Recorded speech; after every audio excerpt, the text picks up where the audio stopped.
All right, Adam Wild's here with a look at Entertainment City. Unfortunately, we start with some sad news out of Hollywood. Yes, one of the best horror film, slasher film creators, directors of all time, Wes Craven, is passed away at 76 years old. Now, he's been fighting health issues for the last 3 years, and this was terminal brain cancer, but he continued to work.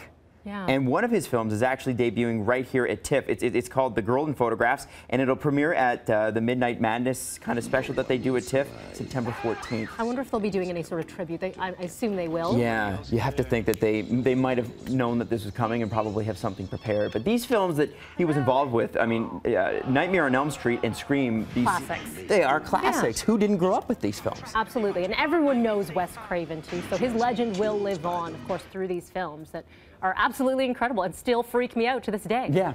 Lived an amazing life. And let's move on to the MTV VMAs from last night. Which freaked me out as well. My goodness. So many moments which were horrendous. Kanye West is the guy you don't want giving the best man speech at your wedding, right? He's just pull the mic away from him. Yeah, really. Yeah. Somebody needed to tailor, or Kanye West, really. and here's a little snippet of his speech from yesterday.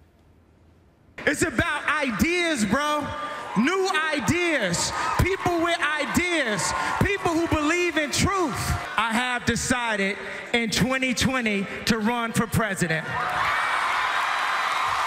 He is, bro. Ideas. We're not really sure how true the presidential run is, but he did get the Michael Jackson Video Vanguard Award, which is like a Lifetime Achievement Award from Taylor Swift, who, you know, they met 5-6 years ago on that very stage when he interrupted her moment. And he spent a good chunk of the first part of the speech acknowledging that and sort of apologizing for it. You know what? I'm kind of over that moment. You know, it's just been done over and over. We get it. You interrupted her. Kind of that joke is over. But yeah, Kanye just a little much. If Trump can run, though, hey, who says Kanye couldn't lead? Exactly. And imagine Kim Kardashian as first lady. I just had a visual. That was terrible. No, and I have to say, you know, Kanye West, if you want to look up the speech, it's 11 minutes long. And there was definitely, he admitted that there was potentially some abusive substances before he went on the stage. Interesting. So I'd like to see the ratings minute by minute to see if people tuned out or if they stayed and tuned in for Kanye. Because people say they don't like Kanye, but people are very much engaged, and Twitter was on fire during his whole speech. Absolutely. Right? You know what? I think he's one of those guys. And again, we talked about it with the Pan Am Games leading up with him performing. He is just somebody that people watch. It doesn't matter what it is. It doesn't matter why. It's just whatever he's doing, people are kind of, there's people like that on the playground you grew up with that are just kind of magnetic, and he is one of those people. You want to look away, but you can't. Exactly. Another guy who's like that, Justin Bieber, who performed What Do You Mean for the first time, and his other song with Skrillex and Diplo, and then all of a sudden started crying, and we couldn't figure out. Yeah, why? Here's the video. I didn't get it. So it seemed to go really, really well. He was sticking all his dance moves, and then... Ooh, Jared Leto with pink hair. Well, yeah. There he is. Just overcome by the emotion of this crowd loving it. And then Miley's talking over it. I'm okay. Wow. Huh. I don't get it. Okay, you know what? I might get in trouble for saying this. That didn't look authentic to me.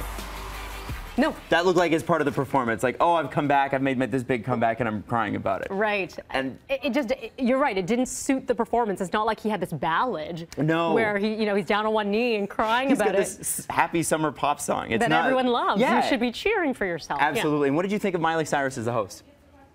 I didn't watch the show in its entirety. I watched clips of it. I'm not necessarily a fan of Miley. I appreciate her talent. I'm not really a fan of her. So I'm going to leave it at that. How about you, Adam Wild? Well, I think her whole thing is, her shtick's getting a little boring. Because we know, okay, you're going to be outrageous, Miley. That's great. Yeah. One thing I thought that she did do that was really cool last night was release an entire album during the show and not tell anyone. And it's free right now online, so you can look that up.